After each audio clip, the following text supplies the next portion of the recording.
Week 1 was not as bad as I thought it would be. Today I woke up and got to go for a run, which was good because I haven't been able to work out since we started yet. Unfortunately, I didn't know I was gonna get to go on this run until after I started eating a little bit of breakfast. Yeah, I ate breakfast and sprinted, and that causes you to throw up, though you probably shouldn't do it.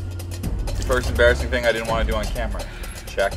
Hopefully lesson learned, and we don't have to deal with that again. I got a text that I was gonna be meeting a life coach. I was a bit skeptical. Part of me thinks it's really ridiculous. It seems like a weird combination between like motivation and therapy or something like that. I don't know, so I have no idea what to expect. So what's the difference between a life coach and therapy? That's such a good question. So a therapist will kind of spend a lot of time talking about what happened to you in your past. What a coach does that's different is we're gonna look at that and we'll acknowledge it, but what I wanna do is teach you how to move forward in your life so whatever happened in your past becomes irrelevant. You know, I'm sure I could use help.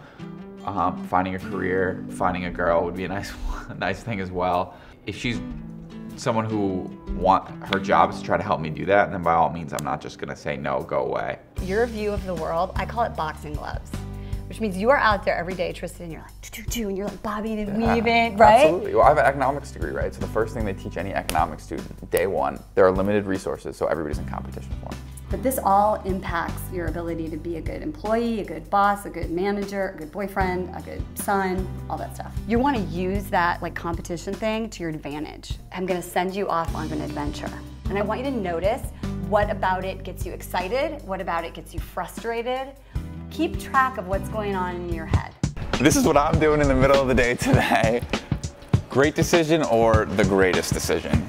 Phil's pretty competitive, and we do things like play sports together. You know, we played basketball together and stuff like that, so that comes out. He doesn't like to lose. It's really just because I want to win. You know, I'm not one of those guys that lets the girl win. Neither am I, which is why I'm gonna beat you. Him and I both are competitive, and we don't usually compete against each other. Most times we're competing together against someone else. I'm from Detroit. We invented the car.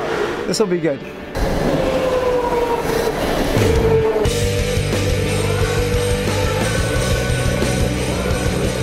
Taunting and showboating with his fingers out, his hand up, and flexing while we were driving, and I just put my nose down and tried to beat him, and I barely beat him, but I pulled it off. Some guys talk and some guys win, ladies and gentlemen. I was flying around you. It definitely felt good to beat him today. That was for sure. Race car driving, the greatest advice I've gotten so far on Control TV.